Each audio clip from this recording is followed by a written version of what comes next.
राजाधिराज सद्गुरुनाथ महाराज की जय। श्री गुरुदेव दत्त। गुरुर्ब्रह्मा गुरुर्विष्णु गुरुर्देवो महेश्वरा गुरुर्साक्षात् परब्रह्म तस्मै श्री गुरुवे नमः। गुरुर्साक्षात् परब्रह्म तस्मै श्री गुरुवे नमः। ಸದಾನಂದ ಸದ್ಗುರು ಭಾವರಾಜ ಯೋಗಿ ರಾಮನೆಂದವತರಿಸಿರೆ ಭಕ್ತರ ಉದ್ಧಾರಕ್ಕಾಗಿ. ತ್ರೈಲೋಕ್ಯದೊಡೆಯನೇ ಸದ್ಭಕ್ತರು ನಿಮ್ಮ ಕೀರ್ತಿಯನ್ನು ಕೂಗಿ. ನಮಸ್ಕಾರ ಗುರುರಾಯ ಶ್ರೀರಾಮಚಂದ್ರ ಯೋಗಿ. ನಮಸ್ಕಾರ ಗುರುರಾಯ ಶ್ರೀರಂಗ ಯೋಗಿ. ಜಯ ಪುಂಡರೀ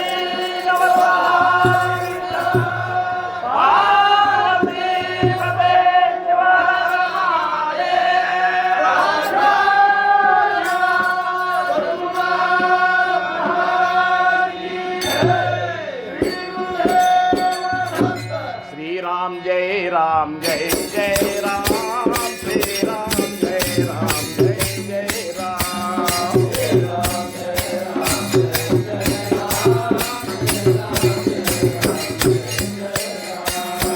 श्री राम जय राम जय जय राम श्री राम जय राम जय जय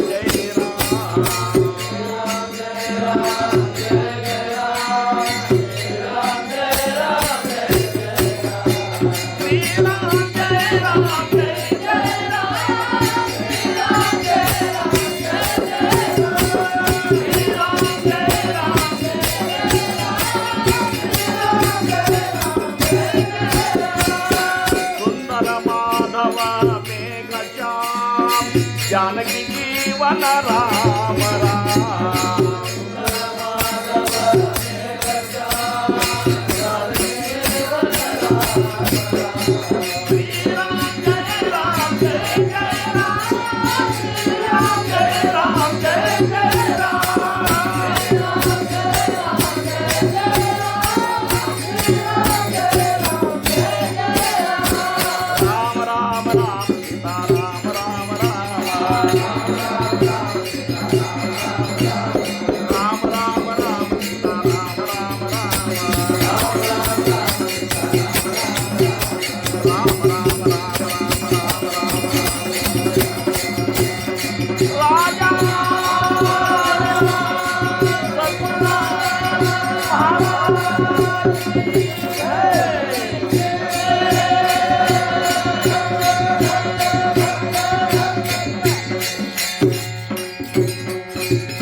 परब्रह्मते एकले एकदांची सकळाची व्यापिले सकळास स्पर्शोन राहिले सकळा ठाई थोबार कुमाई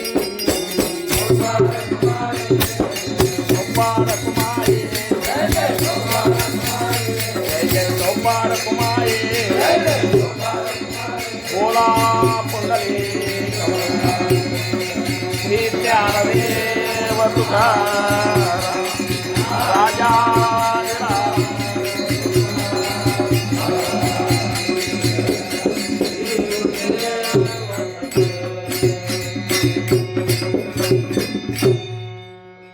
ಪ್ರಥಮವಾಗಿ ನಮ್ಮ ನಿಮ್ಮೆಲ್ಲರ ಆರಾಧ್ಯ ದೈವತವಾಗಿರುವಂತಹ ಶ್ರೀ ಸದ್ಗುರು ಸಮರ್ಥ ರಂಗರಾವ್ ಮಹಾರಾಜರು ಶ್ರೀ ಕ್ಷೇತ್ರ ಕೂಪುಗಡ್ಡಿ ಅವರ ದಿವ್ಯ ಚರಣಾರವಿಂದಗಳಿಗೆ ನನ್ನ ಅನಂತ ಅನಂತ ಕೋಟಿ ದಂಡವತ ಪ್ರಣಾಮಗಳನ್ನು ಸಲ್ಲಿಸಿ, ಕಾರ್ಯಕ್ರಮದ ಅಧಿಪತಿಗಳು, ಸಂಪ್ರದಾಯದ ಮೂಲ ಪುರುಷರು, ಸದ್ಗುರು ಸಮರ್ಥ ಗುರುಲಿಂಗಜಂಗಮ್ ಮಹಾರಾಜರ ಅಂತರಂಗದ ಶಿಷ್ಯರು ಆಗಿರುವಂತಹ ಸದ್ಗುರು ಸಮರ್ಥ ಭಾವುಸಾಹೇಬ್ ಮಹಾರಾಜರ ದಿವ್ಯ ಚರಣಾರವಿಂದಗಳಿಗೂ ನನ್ನ ಅನಂತ ಅನಂತ ಕೋಟಿ ದಂಡವತ ಪ್ರಣಾಮಗಳನ್ನು ಸಲ್ಲಿಸಿ, ಸಂಪ್ರದಾಯದ ಮೂಲ ಪುರುಷರಿಂದ ಹಿಡಿದು ಇಲ್ಲಿಯವರೆಗೆ ಆಗಿ ಹೋಗಿರುವಂತಹ ಎಲ್ಲ ಸದ್ಗುರುವರ್ಯರ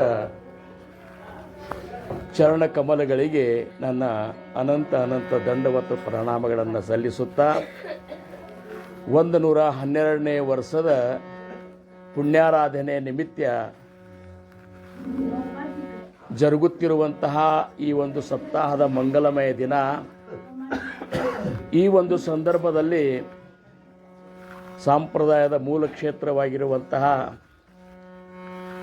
ಶಿಂಬಡ ಮಠದಿಂದ ಮಠಾಧಿಪತಿಗಳು ಆಗಮಿಸ್ಯಾರ. ಅಂಥ ಸದ್ಗುರು ಸಮರ್ಥ ಜಗನ್ನಾಥ ಮಹಾರಾಜರ ದಿವ್ಯಚರಣಾರವಿಂದಗಳಿಗೂ ನನ್ನ ಅನಂತ ಅನಂತ ದಂಡವತ ಪ್ರಣಾಮಗಳನ್ನು ಸಲ್ಲಿಸುತ್ತಾ, ಮಂಗಲಮಯ ದಿನ ಕೂಡಿರುವಂತಹ ಎಲ್ಲ ಗುರುಬಂಧುಗಳಿಗೆ, ಗುರು ಭಗಿನಿಯರಿಗೆ ನನ್ನ ಶಿರಸಾಷ್ಟಾಂಗ ನಮಸ್ಕಾರ. ಸಮರ್ಥರು ನಮ್ಮೆಲ್ಲರ ಉದ್ಧಾರಕ್ಕಾಗಿ ಈ ಒಂದು ಸಾಂಪ್ರದಾಯಿಕ ವಿಶೇಷ ಗ್ರಂಥವನ್ನು ಇಟ್ಟರು. ಅದು ಗ್ರಂಥ ಯಾವುದಂದ್ರೆ ಸಾಮಾನ್ಯ ಗ್ರಂಥ ಅಲ್ಲ, ಗ್ರಂಥರಾಜ ದಾಸಬೋಧ. ಆ ದಾಸಬೋಧದ 200 ಸಮಾಸಗಳನ್ನು ನಾವು ಸರಿಯಾಗಿ ಓದಿದ್ದೇ ಆದ್ರೆ ತಿಳ್ಕೊಂಡು, ಕೊನೆಗೆ 200ನೇ ಸಮಾಸವಾದಂತಹ ವಿಮಲ ಬ್ರಹ್ಮನ ಒಂದು ಸ್ಥಿತಿಯ ಅನುಭವ ನಿಶ್ಚಿತವಾಗಿಯೂ ಸರ್ವರಿಗೂ ಆಗ್ತದೆ ಅಂತೇಳಿ ಸಮರ್ಥರ ಒಂದು ಕೃಪಾಶೀರ್ವಾದದ. ಆದರೆ ಓದೋದು ಹಂಗೆ ಓದಬೇಕಂತ. 20 ದಶಕದ್ದು ಅನುಶಯ ಸಮಾಸ ಸಾಧಕೆ ಪಹಾವೆ ಸಾವಕಾಶ ವಿವರತ ವಿಶೇಷ ವಿಶೇಷ ಕಳೋಲಾಗೆ 20 ದಶಕ 200 ಸಮಾಸಗಳನ್ನು ಸಾವಕಾಶವಾಗಿ ನೀವುಗಳೆಲ್ಲ ಓದಿದೇವಂದ್ರೆ, ಬರೇ ಓದಿದ್ರೂ ಆಗುವುದಿಲ್ಲ, ಓದಿದ್ದನ್ನು ತಿಳ್ಕೊಂಡೇವಂದ್ರೆ, ತಿಳ್ಕೊಂಡಿದ್ದನ್ನು ಮನನ ಮಾಡಿದೇವಂದ್ರೆ, ಮನನ ಮಾಡಿದ್ದನ್ನು ನಿಧಿ ಧ್ಯಾಸಕ್ಕೆ ಹಚ್ಕೊಂಡಿದ್ದೇ ಆಯ್ತಂದ್ರೆ, ಅದನ್ನು ಜೀವನದಾಗ ಅಳವಡಿಸ್ಕೊಂಡು ನಡೆದೇವಂದ್ರೆ ನಿಶ್ಚಿತವಾಗಿಯೂ ನಮಗೊಂದು ಎಂಥ ಸ್ಥಿತಿ ಪ್ರಾಪ್ತ ಆಗ್ತದೆ ಅಂದ್ರೆ ಆ ವಿಮಲ ಬ್ರಹ್ಮನ ಸ್ಥಿತಿಯಾಗಿರುವಂತಹ ನಿರ್ವಿಕಾರ ಸ್ಥಿತಿ ಪ್ರಾಪ್ತ. ವಿಕಾರರಹಿತವಾಗಿ ನಮ್ಮ ಬದುಕಾಗಲಿಕ್ಕತ್ತು ಅಂದ್ರೆ ವಿಕಾರಗಳು ಹೋದಾಗ ಉಳಿದದ್ದೇ ಆ ವಿಮಲ ಬ್ರಹ್ಮನ ಸ್ಥಿತಿ ಅಂತಾರ. ನಮ್ಮಲ್ಲಿ ಸಾಕಷ್ಟು ವಿಕಾರಗಳವ. ಸಂಪ್ರದಾಯದೊಳಗೆ ನಾವು ಬಂದೇವಂದ ಮಾತ್ರಕ್ಕೆ ವಿಕಾರಗಳು ಕಡಿಮೆ ಆಗ್ಯಾವಂತ ತಿಳ್ಕೊಬೇಡ್ರಿ ಅಂತಾರವರು. ವಿಕಾರಗಳು ಕಡಿಮೆ ಆಗ್ಬೇಕಾತಂದ್ರೆ ನಿರ್ವಿಕಾರ ಸ್ಥಿತಿಗೆ ಹೋಗಿ ನಾವು ಮುಟ್ಟಬೇಕು. ಹಂಗೆ ಮುಟ್ಟಬೇಕಾತಂದ್ರೆ ಅದಕ್ಕೆ ಅಖಂಡವಾಗಿ ನಾಮದ ಚಿಂತನ ಇರಬೇಕು, ಅದರ ಜೊತೆ ತತ್ವ ಚಿಂತನ ನಡಿಬೇಕು, ಅದರ ಜೊತೆ ನಮ್ಮನ್ನು ನಾವು ಶೋಧ ಮಾಡ್ಕೊತ ಹೋಗು. ಪಹಾವೇ ಆಪಣಾಸಿ ಆಪಣ ಯಾನಾವಜ್ಞಾನ ಅಂತ. ನಮ್ಮನ್ನು ನಾವು ಶೋಧ ಮಾಡಬೇಕು, ನಮ್ಮಲ್ಲಿಯ ಅವಗುಣಗಳನ್ನು ನಾವು ಶೋಧ ಮಾಡಬೇಕು. ಹೊರತಾಗಿ ಮತ್ತೊಬ್ಬರಲ್ಲಿರುವಂಥ ಅವಗುಣಗಳನ್ನು ಶೋಧ ಮಾಡುವ ಅಧಿಕಾರ ಸಾಧಕನಿಗೆ ಇಲ್ಲ. ಅದು ಅವನ ಕೆಲಸನೂ ಅಲ್ಲ ಅಂತಾರವರು. ಸದ್ಗುರುಗಳೇ ಯಾರ ಅವಗುಣಗಳನ್ನು ಶೋಧ ಮಾಡಿಲ್ಲ. ಇದ್ರೂ ಅವಗುಣಗಳಿದ್ರೂ ಸಹಿತ ಅಂತಃಕರಣದಿಂದ ಅವನು ಸರಿಯಾಗಿ ಏನಪ್ಪ ಅಂದ್ರೆ ಮತ್ತೆ ಅವನಂತ ಸದ್ಗುಣಗಳನ್ನು ತುಂಬು ಸಂಬಂಧ ತಮ್ಮ ಜೀವನವನ್ನು ಇಟ್ಟಾರೆ. ಅದಕ್ಕೆ ಎಲ್ಲ ಅವಗುಣ ಯಾವುದಂದ್ರೆ ಅಹಂಕಾರ ಅಂತಾರೆ. ಎಲ್ಲಿಯವರೆಗೆ ನಮ್ಮಲ್ಲಿ ಅಹಂಕಾರ ಇರ್ತದ ಅಲ್ಲಿಯವರೆಗೆ ವಿಮಲ ಬ್ರಹ್ಮನ ಸ್ಥಿತಿಯ ಅನುಭವ ಆಗ್ಲಿಕ್ಕೆ ಸಾಧ್ಯ ಇಲ್ಲ ಅಂತ. ಅದಕ್ಕೆ ಸಮರ್ಥರಂದ್ರು ಮೀಪಣೆವಿನ ಸಾಧನ ಕರುಜಾಣೆ ತೋಚಿ ಧನ್ಯ.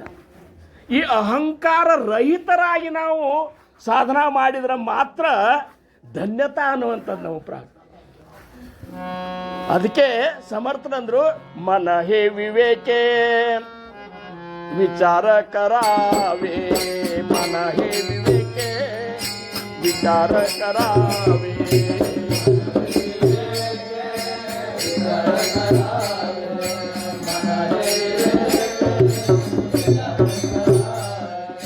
ಮಗ ಆಠವಾವೆ ಪರಬ್ರಹ್ಮ, ಮಗ ಆಠವಾವೆ ಪರಬ್ರಹ್ಮ.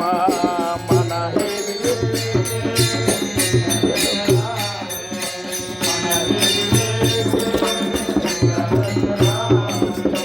ಪರಬ್ರಹ್ಮ ಮನಿ ತರಿ ಜನಿವಾಳೆ, ಪರಬ್ರಹ್ಮ ಮನಿ ತರಿ ಜನಿವಾಳೆ. ಜರಿ ಬೋಧಗಾಳೆ ಅಹಂಕಾರ, ಜರಿ ಬೋಧಗಾಳೆ ಅಹಂಕಾರ.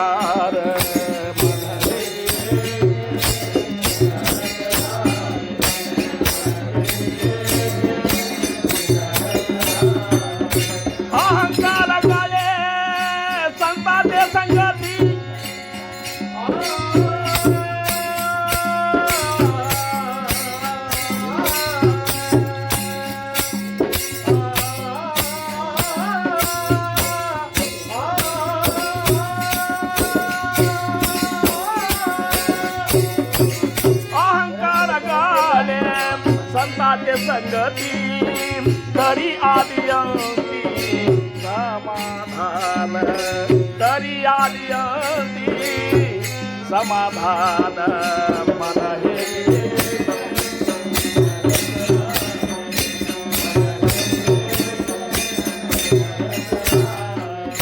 समाधान घडे स्वरूपी राहता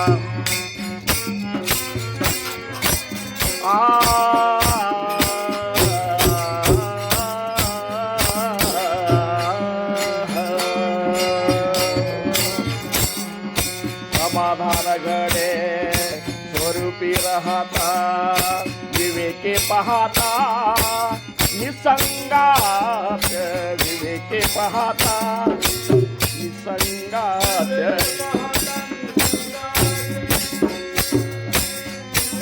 ताळा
संग निसंगाचे संग सदृढ धरावा संसारात रावा दास म्हणे संसारात रावा दास म्हणे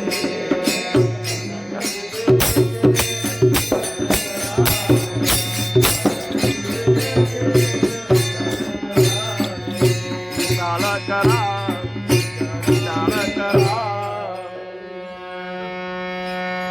ಅಪೂರ್ವವಾದಂಥ ಅಭಂಗ ಸಮರ್ಥರು ಅವ್ರಂತಾರ ನಿಮ್ಮ ಮನಸ್ಸನೇ ಸಂಕುಚಿತ ಅಂದ್ರ ಆ ವಿಶಾಲವಾದ ಪರಬ್ರಹ್ಮ ನಿಮ್ಮಂತಲ್ಲಿ ಹೆಂಗವ ಇರ್ಲಿಕ್ಕೆ ಸಾಧ್ಯದ ಪರಬ್ರಹ್ಮ ನಿರ್ಗುಣ ನಿರಾಕಾರ ಪರಬ್ರಹ್ಮ ಸಗುಣ ಸಾಕಾರ ಇಂಥ ನಿರ್ವಿಕಾರ ಪರಬ್ರಹ್ಮ ನಮ್ಮೊಳಗೆ ಇಳಿಬೇಕಾಗಿತ್ತಂದ್ರ ಮನ ಹೇ ವಿವೇಕೆ ವಿಶಾಲ ಕರಾವೆ ನಿಮ್ಮ ಮನಸ್ಸನ್ನು ವಿಶಾಲ ಮಾಡ್ಕೋರಿ ಮತ್ತು ಸಮರ್ಥರಿಂಗ್ ಹೇಳ್ಬೇಕಾದ್ರೆ ನಮ್ಮ ಮನಸ್ಸು ವಿಶಾಲ ಇಲ್ಲ ಅಂದಂಗೆ ಆತಲ್ಲ ಪರಮಾರ್ಥದೊಳಗಿದ್ರು ಸಹಿತ ನಮ್ಮ ಮನಸ್ಸು ಸಂಕುಚಿತನೇ ಅದ ಸಂಕುಚಿತ ಯಾಕೆ ಆಗ್ತದೆ ಅಂದ್ರೆ ಸ್ವಾರ್ಥದಿಂದ ಆಗ್ತದೆ ನಮ್ಮಲ್ಲಿ ಏನಾದರೂ ಸ್ವಾರ್ಥ ಇತ್ತು ಇಲ್ಲಾದ್ರೂ ಸ್ವಾರ್ಥ ಅದು ಬೇಕು ಇದು ಬೇಕು ಅದಾಗಬೇಕು ಇದಾಗಬೇಕು ಹಂಗಾಗಬೇಕು ಹಿಂಗಾಗಬೇಕು ನನ್ನಿಂದ ನಡಿಬೇಕು ನಾ ಹೇಳಿದಂಗೆ ಕೇಳ ಇವೆಲ್ಲ ಸ್ವಾರ್ಥಗಳು ಅಂತಾರೆ ಈ ವಿಕಾರದಿಂದನೂ ನೀವು ಹೊರಗೆ ಬರಬೇಕು ಇದನ್ನು ಹೆಂಗೆ ನೋಡ್ಬೇಕಂದ್ರೆ ವಿವೇಕದಿಂದ ತಿಳ್ಕೋಬೇಕು ನನ್ನಂತಲ್ಲಿ ಅಹಂಕಾರ ಬಂದದನು ಅಂತ ಶೋಧನೆ ಮಾಡಬೇಕು ವಾಸ್ತವಿಕವಾಗಿ ಅಹಂಕಾರ ಬಂದದ್ದು ಗೊತ್ತೇ ಆಗೋದು ಅಂತಾರೆ ಸಮರ್ಥರು ಮೀಪಣೆಯನ್ನು ಆಕಳೆ ಇದು ನಿನಗೆ ಗೊತ್ತಾಗೋದಿಲ್ಲ ಹೆಂಗ್ ಗೊತ್ತಾಗ್ತ ಮೀಪಣೆ ಭಕ್ತಿ ಮಾವಳಿ ನಿನ್ನ ಭಕ್ತಿ ಒಣಗಿ ಹೋಗಿಬಿಡ್ತದ ಮೊದಲು ಹೆಂಗೆ ಭಕ್ತಿ ಮಾಡ್ತಿ ಹಂಗೆ ಮಾಡೋದಿಲ್ಲ ಈಗ ಮಾಡೋ ಭಕ್ತಿ ಹಿಂಗೆ ಅಹಂಕಾರ ಬಂತಂದ್ರೆ ತೋರ್ಕಿ ಭಕ್ತಿ ಆಗ್ತದ ಮೊದಲು ಹೆಂಗಿರ್ತದ ಭಾವ ತುಂಬಿದ ಭಕ್ತಿ ಇರ್ತದ ಹಸಿ ಹಸಿ ಹಸಿ ಹಸಿ ಇರ್ತದ ಸದ್ಗುರುನಾಥನ ಬಂದ ಭಕ್ತಿಗಾಗಿ ನಾನು ಏನು ಮಾಡಲಿ ಅಂಥೇಳಿ ಸದ್ಗುರುವಿಗಾಗಿ ಸರ್ವಸ್ವವನ್ನು ಅರ್ಪಣ ಮಾಡುವಂತ ಭಾವ ಕಡಿಮೆ ಯಾವಾಗ ಆಗ್ತದ್ರೆ ನಿನ್ನಂತಲೇ ಅಹಂಕಾರ ಬರ್ತದೆ ಮತ್ತು ಅಹಂಕಾರ ಹೆಂಗೆ ಹೋಗ್ತದ್ರಿ ಅಂದ್ರೆ ಅಹಂಕಾರಗಳೇ ಸಂತಾಚೆ ಸಂಗತಿ. ಸಂತರ ಸಂಗತಿಯಿಂದ ಅಹಂಕಾರ ಹೋಗ್ತದೆ. ಯಾಕಂದ್ರೆ ಸಂತರು ಅಹಂಕಾರ ರಹಿತರಿರ್ತಾರೆ. ಇಂಥ ಸಾಧು ಸಂತರ ಸಂಘದೊಳಗೆ ಇರ್ಬೇಕಂತಾರ ಅವರು. ನಾವು ಸಂತರ ಖರೆ, ಸಂತತ್ವ ಇದ್ರೆ ಮಾತ್ರ ಸಂತರು. ಇರ್ಲಿಕ್ಕಂದ್ರ ಹೆಸರಿಗೆ ಸಂತರು. ನಾವು ಸಂತರಿದ್ದೇವ್ರಿ ಇದ್ರೆ ಏನ್ ದೊಡ್ಡ ತಪ್ಪ. ಸಂತತ್ವ ಬಂದದನು, ಸಮದೃಷ್ಟಿ ಬಂದದನು, ಎಲ್ಲರಲ್ಲಿಯೂ ಆ ಭಗವಂತನನ್ನು ನೋಡ್ಲಿಕ್ಕತ್ತೇನು ಇಲ್ಲ. ಕೆಲವೊಬ್ಬರಂತಾನೆ ಭಗವಂತನ ಅಸ್ತಿತ್ವ ಅನಿಸ್ಲಿಕ್ಕಂತ ನಿನ್ನ, ಕೆಲವೊಬ್ಬರಂತಾನೆ ಅನಿಸೋದಿಲ್ಲ. ಅವರಂದ್ರು ಸಂತರನ್ನು ನೋಡು, ಸಂತರ ಸಾನ್ನಿಧ್ಯದೊಳಗಿರು, ಜಾಣತ್ಯಾಚಿ ಸಂಗತಿ ಧರಾವೆ, ಜಾಣತ್ಯಾಂಚಿ ಸೇವಾ ಕರಾವೆ, ಜಾಣತ್ಯಾಂಚಿ ಸದ್ಬುದ್ಧಿ घ्यावे ಹಳು ಹಳು. ನೋಡಿ, ಅಹಂಕಾರಗಳೇ ಸಂತಾತಿಯ ಸಂಗತಿ ತರಿ ಆದಿ ಅಂತಿ ಸಮಾಧಾನ ಅಂದ್ರೆ ಸಮಾಧಾನ ಆಗ್ತದೆ. ಇಲ್ಲಿಕ್ಕಂದ್ರೆ ಸತ್ತಾಕ್ ಬಂದ್ರು ಸಹ ಸಮಾಧಾನ ಆಗ್ತದೆ ಅಂತ ತಿಳ್ಕೊಬೇಡ್ರಿ. ಸತ್ತಾಕ್ ಬಂದು ಮತ್ತಷ್ಟು ಅಸಮಾಧಾನ ಮಾಡ್ಕೋದಾಗ್ತದೆ. ಯಾಕಂದ್ರೆ ನಿನ್ನಂತಲೇ ಅಹಂಕಾರ ಇರ್ತದೆ. ಅದಕ್ಕೆ ಸಮಾಧಾನ ಅನ್ನುವಂಥದ್ದು ಅಹಂಕಾರ ರಹಿತರಾಗಿ ಬರಬೇಕು. ನೋಡ್ರಿ ಮಹಾರಾಜರು ಎಷ್ಟು ಯಾವ ರೀತಿ ಅವ್ರು ನೋಡಿದ ಕೂಡಲೇ ಒಂದು ನಮೂನೆ ಅನ್ನಿಸ್ತದೆ. ನಾವು ಏನಪ್ಪ ಇಂಥ ಒಂದು ದೊಡ್ಡ ಪೀಠಕ್ಕಿದ್ರು ಸಹಿತ ಎಷ್ಟು ಒಂದು ಸರಳ ಸ್ವಭಾವ. ಜಯ ಖಂಡ ಸಾವಧಾನ, ಜಯಾಸ ತ್ರಿಕಾಳೆ ಜ್ಞಾನ, ಸರ್ವಕಾಲ ನಿರ್ಭಿಮಾನ ಆತ್ಮಜ್ಞಾನಿ ಠೋಪಾರ ಕುಮಾಯಿ, ಠೋಪಾರ ಕುಮಾಯಿ, ಠೋಪಾರ ಕುಮಾಯಿ. ಅಂಥವ್ರಂತಲ್ಲಿ ಅಹಂಕಾರಿಲ್ಲ, ನಮ್ಮಂತಲ್ಲಿ ಯಾಕೆ ಬರ್ಲಿಕ್ಕಂತ ಅಂದ್ರೆ ನಮಗಿನ್ನ ಅಜ್ಞಾನ ಹೋಗಿಲ್ಲ ಅಂತ. ನಮ್ಮಂತಲೇ ಒಂದು ಸಣ್ಣ ಮನಸ್ಸಿನ ಸಣ್ಣತನ ಹೋಗಿಲ್ಲ ಅಂತ. ಇದು ಹೋಗ್ಬೇಕಾತಂದ್ರೆ ಸಂತರ ಸಂಘದೊಳಗಿರು. ಸಮಾಧಾನಗಡೆ ಸ್ವರೂಪಿ ರಹಾತ. ಇದಕ್ಕಿಂತ ಹೆಚ್ಚಿನ ಸಮಾಧಾನ ನಿನಗೆ ಸಿಗಬೇಕಾಗಿತ್ತಂದ್ರೆ ನೀನು ನಾಮಸ್ಮರಣೆ ಮಾಡು. ನಿನ್ನ ಸ್ವರೂಪದೊಳಗೆ ನೀನು ನೆಲೆ ನಿಲ್ಲು, ಅದು ನಿಜವಾದ ಸಮಾಧಾನ. ಠೋಪಾರ ಕುಮಾಯಿ,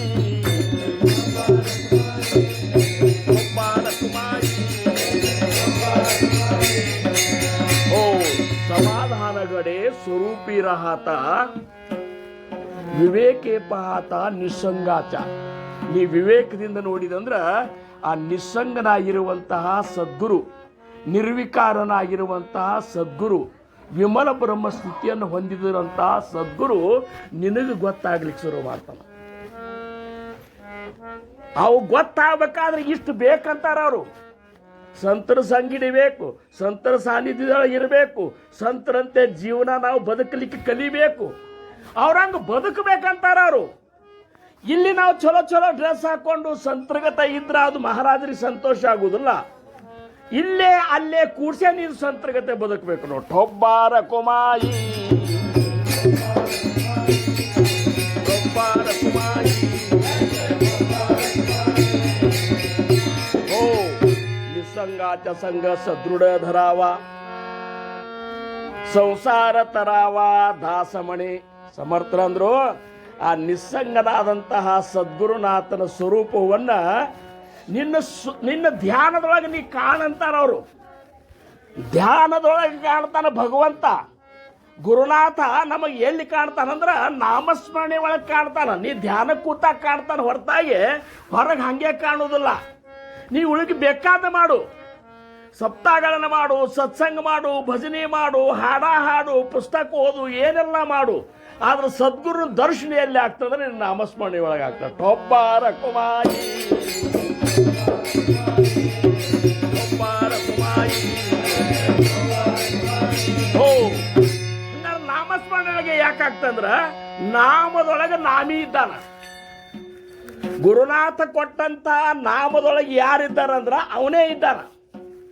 ಮತ್ತು ಅವನು ಇರುವಂತಹ ನಾಮಸ್ಮರಣೆಯನ್ನು ನಾವು ಮಾಡಿದ್ರಾಗ ಮಾತ್ರ ಅವನ ದರ್ಶನ ಆಗ್ತದ.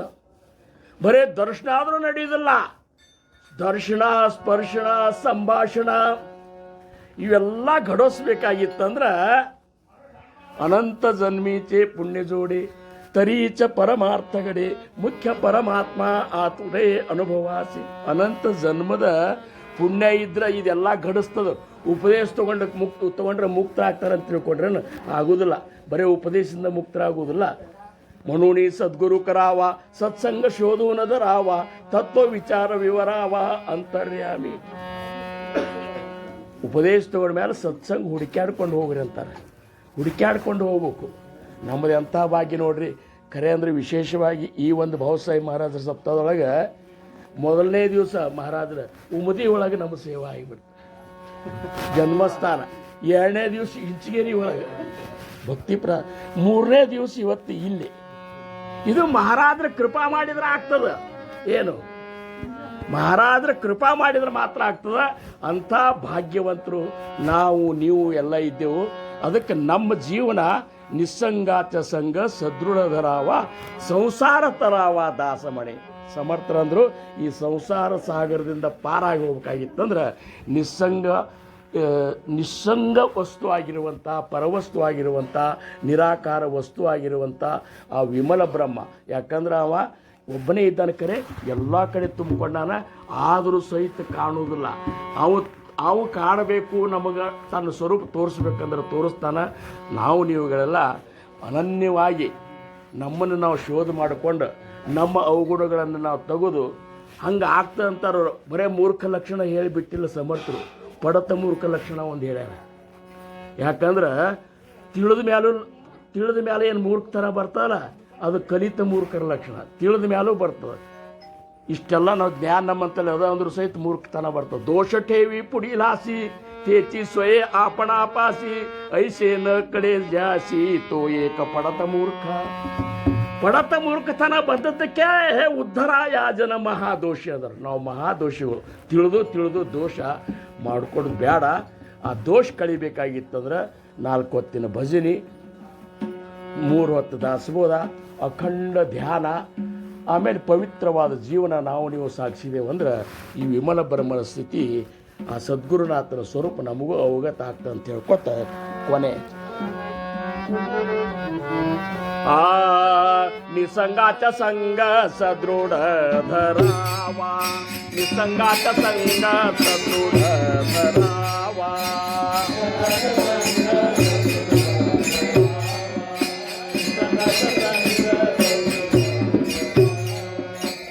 निसंगाच संग सदृढ धरावा,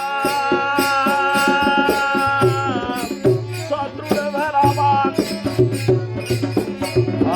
निसंगाच संग सदृढ धरावा, निसंगाच संग सदृढ धरावा, निसंगाच संग सदृढ.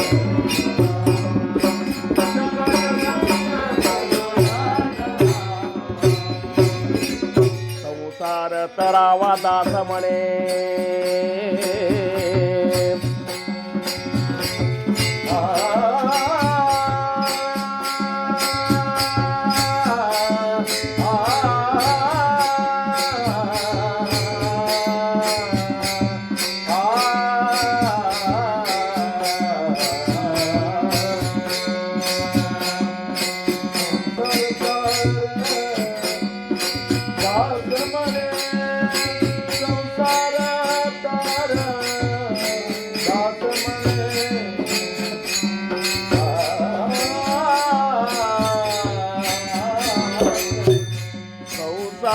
ತರಾವಾ. ಸಂಸಾರ ಸಾಗರದಿಂದ ಈಸಿ ಪಾರಾಗುವುದು ತರಾವ. ಸಂಸಾರ ತರಾವ ದಾಸ ಮಣೆ. ಇದು ನಾವ್ಯಾರು ಅಂದದ್ದಲ್ಲ, ಸಮರ್ಥರಂತಾರ. ಇಷ್ಟು ಮಾಡ್ರಪ್ಪ ನೀವು, ಅಹಂಕಾರ ಕಳ್ಕೋರಿ, ಸಂತರ ಸಂಘದೊಳಗಿರಿ, ನಾಮಸ್ಮರಣೆ ಮಾಡ್ರಿ, ಸಮಾಧಾನ ಪಡ್ಕೋರಿ. ಆ ನಿಸ್ಸಂಗ ವಸ್ತು ಒಳಗೆ ನೀವು ನೆಲೆ ನಿಂತ್ರಂದ್ರ ಆ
म्हणे मला हे विवेके विशाल करा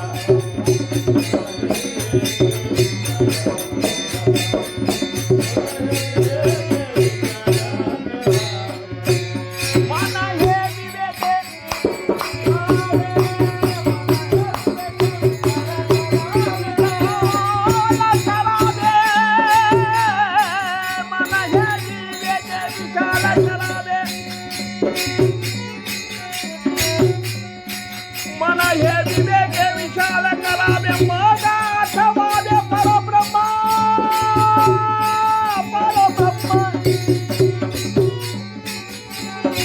मग आठवावे परब्रह्मा मग आठवावे परब्रह्मा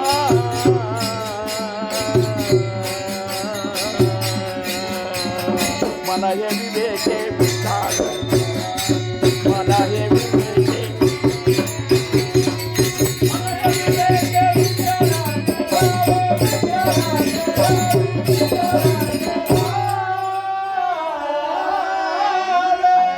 अकल्पायुष्वावे तया कुळा माझ्या सकळा हरीच्या दासा कल्पनेची बाधा न हो कोण काळे ही संत मंडळी सुखे सो अहंकाराच्या वारा न लागो रासा माझा विष्णुदासा भाविकासी नामा म्हणे तया असावे कल्याण जामुक निदान पान ठोपार कुमारी जय जय ठोपार कुमारी